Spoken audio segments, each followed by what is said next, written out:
He talks about, and has talked about, Nina, this for quite some time. Eliminating nuclear weapons. And by the way, it's not just President Obama. I mean, this is a bipartisan thing. We've seen a lot of former Republican officials saying that they want to eliminate nuclear weapons. But I think there's a dangerous moral equivalency when you start just focusing on American stockpiles, for example.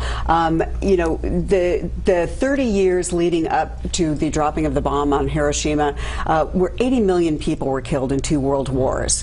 With the American nuclear leadership, since the last 70 years, there hasn't been a world war.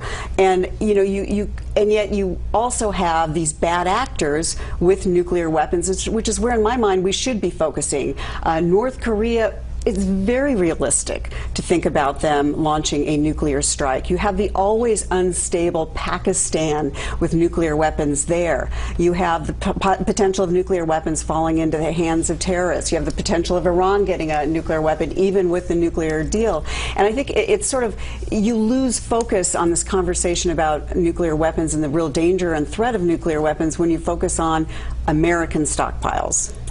Charles, you wrote a column about this and how President Obama is a foreign policy idealist. Explain that. Well, we saw it today. I mean, here's a guy who went around the world when he's inaugurated, I don't know if you want to use the word apologize, but confessing to a long history of American sins, from the maltreatment of the Indians to the coup in Iran in '53, the coup in Guatemala, how we arrogant towards Europe. The list is very long, and it's sort of, he closed the circle of that apology tour today in Hiroshima. And to say it wasn't a formal apology, of course he wasn't going to use the word. And yes, he did speak of war in the abstract, but he did it in Hiroshima. If you want to do a speech about war in the abstract, you do it in Prague, which is what he did in 2009. When you do it in Hiroshima, of course you're talking about World War II. Of course you're talking about America dropping the war.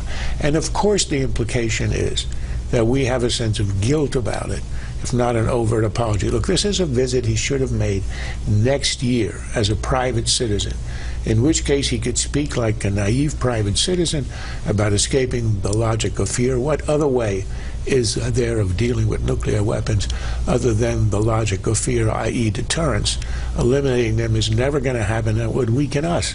Do we want to be without nuclear weapons when there's a nutcase Pyongyang who's acquiring them, with the apocalyptic genocidal mullahs in Iran are acquiring them? Of course not. And the president, speaking as president, was representing the United States. I thought it was embarrassing, his utopianism, and the implicit apology dishonored our nation. It's not something he should have done. Jeff? 2 quick points. The first is that it doesn't bother me, the visit to Hiroshima.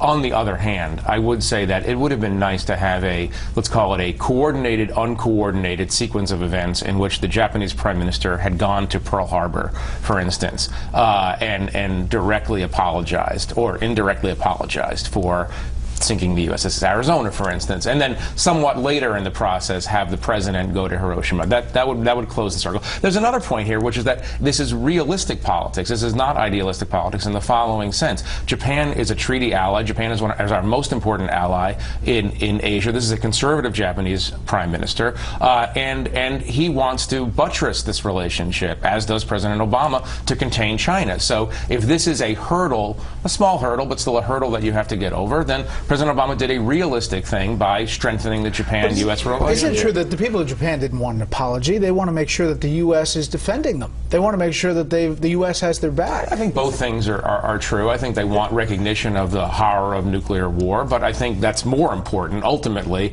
given North Korea and given China. They're actual traditional foes. I think it was totally fine for him to go and not apologize and offer condolences. What's interesting, though, is that the condolences tend to lack context, historical context. Like, I've been to Hiroshima, I've been to Nagasaki. There's absolutely no reference to how that decision was made, the brutalities, the atrocities of the imperial regime. And, you know, the people that he offered condolences to were as much victims of that regime as they were of the United States. The Japanese are not the Germans. The Germans are very good at acknowledging their past. The Japanese are not so good. 2 points. Number one, if you want to strengthen the Japanese-American alliance and reassure our allies in the region, there are a dozen ways to do it. say, challenging the Chinese in the South China Sea, other than dishonoring our decision in ending the Second World War. And the second point is the Japanese are famous in Asia for not apologizing for the rape of Nanking, for all the other depredations.